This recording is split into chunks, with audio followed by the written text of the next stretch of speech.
Nah, untuk bagian yang pertama yaitu heritabilitas. Heritabilitas sendiri merupakan parameter yang paling penting pada pemulihan ternak. Untuk rentang nilai pada heritabilitas yaitu berkisar antara 0 sampai 1. Nah, baiklah teman-teman, untuk bagian kedua yaitu korelasi genetik. Korelasi genetik merupakan suatu keterkaitan antara satu sifat dengan sifat yang lain secara genetik. Rentang nilai pada korelasi genetik yaitu -1 sampai 1. Nah, untuk nilai yang terakhir yaitu repeatabilitas. Repeatabilitas merupakan hubungan antara produksi pertama dengan produksi berikutnya pada individu yang terus teramati sebagai pengulangan penampilan produksi.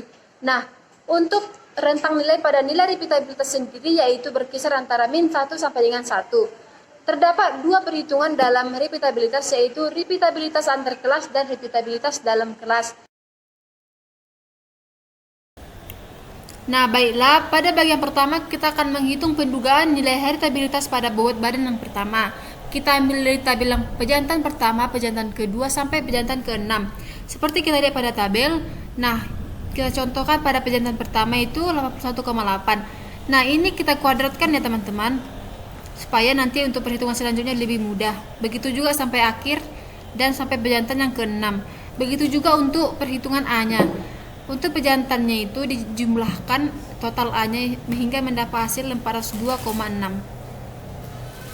Nah, selanjutnya kita akan mencari faktor koreksi atau yang disebut dengan FK.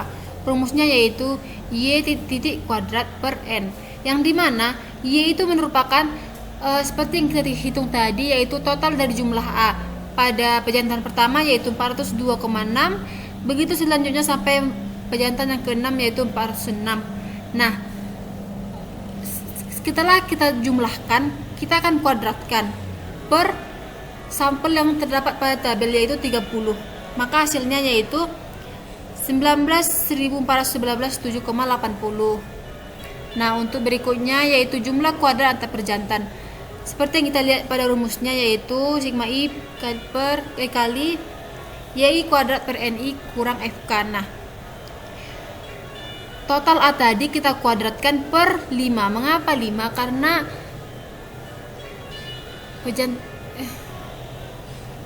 karena betinanya 5 teman-teman ya. Nah, kita kuadratkan bagi 5, kita kurang FK dan hasilnya yaitu 16.1496,20 dikurang 19.4117,80 mendapat hasilnya yaitu min 3,26. Untuk bagian ketiga yaitu jumlah kuadrat antar anak dalam pejantan atau JKW. Rumusnya yaitu seperti yang kita lihat ya teman-teman. Nah, hasilnya yaitu min 9276,69. Untuk derajat bebasnya antar pejantan S dikurang 1, yang dimana S itu total pejantan, hingga hasilnya 6 kurang 1 hasilnya yaitu 5. Selanjutnya untuk derajat bebas antar anak dalam pejantan N kurang S, yang dimana N tadi yaitu total betinanya dikurang total si jantan yaitu hasilnya 30,6 hasilnya 24. Untuk kuadrat tengah antar pejantan dengan rumus JKS per DBS, yang dimana JKS seperti yang kita dapat hasil yang pertama tadi ya teman-teman, min 3,26 per DBS. DBS tadi yaitu yang jantan dikurang 1 hasilnya 5, sehingga mendapat hasil min 0,65. Nah, yaitu selanjutnya kuadrat tengah antara anak dalam pejantan dengan rumus JKW per DBW, yang dimana hasil yang kita dapat JKW yang sebelumnya yaitu min 9276,69 per DBW, yang dimana DBW tadi yaitu total betina dikurang pejantan, hingga mendapat hasilnya yaitu min 38,65. Nah, baiklah teman-teman, untuk yang kedua yaitu kita akan menghitung pendugaan nilai heritabilitas pada bobot telur yang pertama. Caranya hampir sama ya teman-teman, sama untuk pendugaan heritabilitas bobot badan. Nah, teman-teman bisa lihat sendiri. Nah, berikut rumusnya sama, kita tinggal memasukkan angkanya saja teman-teman. Nah,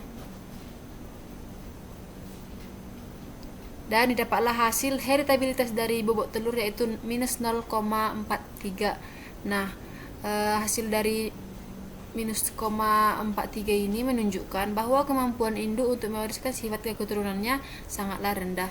Untuk daftar sidik ragamnya teman-teman bisa lihat sendiri. Oke, next kita akan mencari pendugaan nilai korelasi genetik bobot badan dan bobot telur pertama. Nah, tabelnya teman-teman dapat lihat sendiri seperti bagai berikut.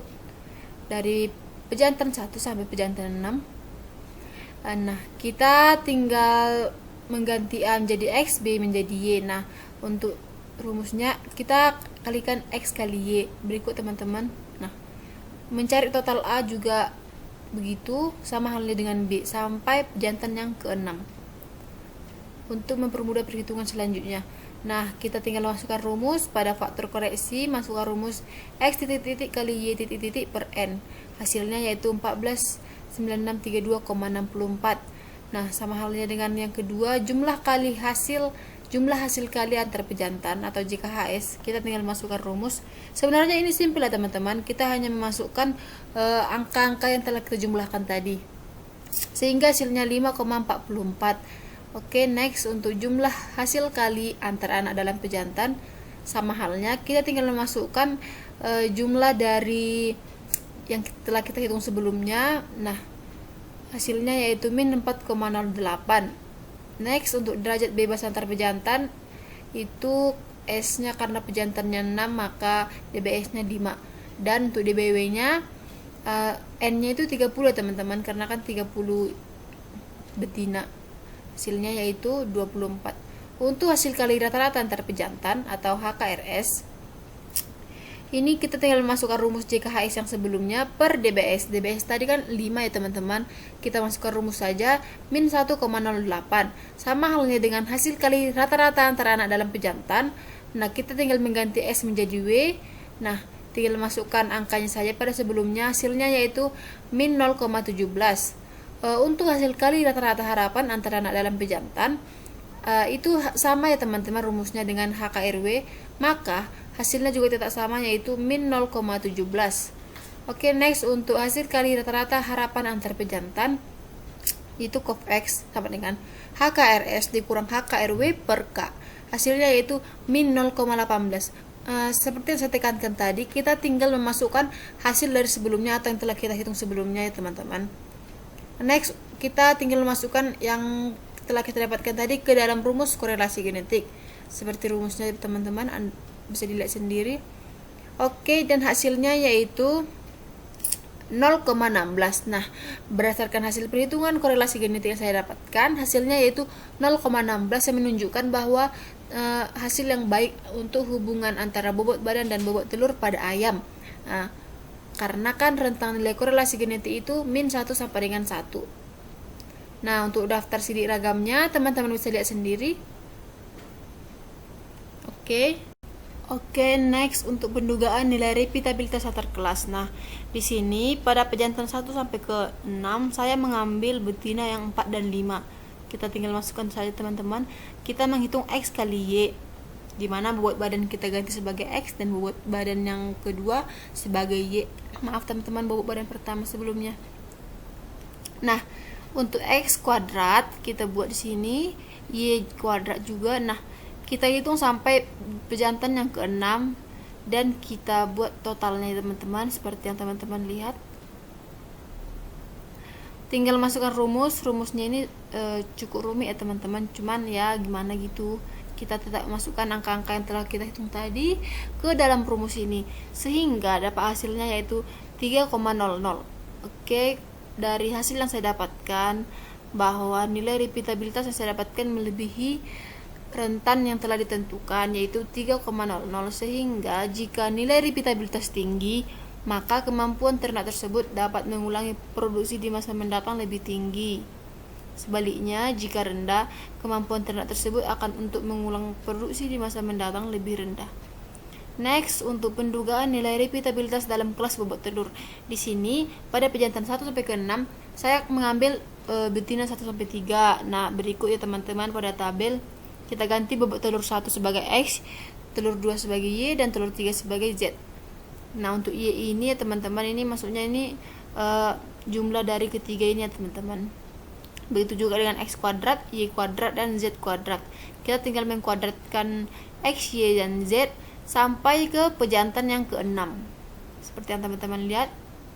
Nah, Untuk totalnya juga kita jumlahkan total akhir dari yang dari tabel sebagai berikut.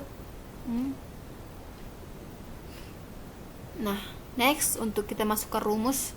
Kan sebelumnya pada faktor heritabilitas itu, faktor koreksi pada heritabilitas kan N. Nah, untuk repeatabilitas kita buat M ya teman-teman, karena rumus repeatabilitas tentunya berbeda dengan heritabilitas. Kita tinggal masukkan saja angka-angka yang telah kita hitung sebelumnya dan didapatlah hasil 468078,87. Next untuk yang kedua yaitu jumlah kuadrat antar individu atau JKB. Nah, seperti yang teman-teman lihat rumusnya, kita tinggal memasukkan angkanya saja dikurang FK. FK itu kan yang sebelumnya kita cari ya teman-teman. Nah, hasilnya yaitu min 260,02. Oke, selanjutnya yaitu jumlah kuadrat pengukuran dalam individu atau JKW. Nah, rumusnya sebagai berikut ya teman-teman. Teman-teman bisa lihat atau search di internet juga sama. Nah, seperti halnya pada sebelumnya, kita tinggal memasukkan angka-angka yang telah kita hitung tadi dan hasilnya yaitu 19,68. Untuk derajat bebas antar individu atau DBB, N kurang 1. N-nya itu teman-teman kan 18. Mengapa 18? Kan karena kita memakai betinanya cuma 3 ya. Jadi pejantannya 6, totalnya yaitu 16 dikurang 1, hasilnya yaitu 17. Next, untuk derajat bebas pengukuran dalam individu atau DBW. Nah, rumusnya N kali MI kurang 1. Nah, NK sebelumnya 18 tuh. MI juga 3 sehingga hasilnya 36. Oke, next untuk kuadrat tengah antar individu atau KTB. Rumusnya yaitu JKB per DBB, sama halnya dengan heritabilitas atau korelasi genetik. Kita hanya tinggal masukkan angkanya saja sehingga hasilnya yaitu min 15,29. Nah, untuk kuadrat tengah pengukuran dalam individu atau KTW itu rumusnya JKW per DBW, yang dimana tinggal masukkan angkanya saja, hasilnya 0,54. Oke, untuk kuadrat tengah harapan pengukuran dalam individu atau KTHW itu rumusnya sama dengan KTW ya teman-teman, sehingga hasilnya tetap sama yaitu 0,54. Oke, next untuk kuadrat tengah harapan antar individu untuk mencari KTHS yaitu sebagai berikut rumusnya teman-teman. Kita tinggal masukkan angka seperti yang saya katakan sebelumnya dan hasilnya yaitu min 5,27. Nah, begitu juga dengan KTHB, kita tinggal masukkan rumusnya dan didapatlah hasil min 15,27. Oke, kita tinggal masukkan yang telah kita hitung tadi ke dalam rumus repeatabilitas. Rumusnya sebagai berikut ya teman-teman. Teman-teman bisa lihat sendiri. Kita tinggal masukkan hasilnya dan didapatlah hasil 1,11. Nah, berdasarkan hasil perhitungan yang saya dapatkan, melebihi dari rentan repeatabilitas, karena kan rentannya min 1 sampai 1 nih. Ini kan melewati lebih, yang artinya sama seperti sebelumnya, jika nilai repeatabilitas tinggi, maka kemampuan ternak tersebut juga untuk mengulangi diproduksi masa mendatang menjadi akan tinggi. Begitu juga sebaliknya. Oke, berikut daftar sidik ragam pada repeatabilitas bobot badan dan bobot telur. Teman-teman bisa lihat. Nah, perlu ditekankan lagi pada perhitungan heritabilitas, korelasi genetik, dan repeatabilitas itu wajib membuat daftar sidik ragam teman-teman, supaya untuk memudahkan pengolahan data teman-teman. Nah, sekian hasil pemaparan saya tentang perhitungan heritabilitas, korelasi genetik, dan repeatabilitas pada bobot badan dan bobot telur pada ayam. Jika ada salah kata atau yang lainnya, saya mohon maaf. Sekian dan terima kasih. Shalom.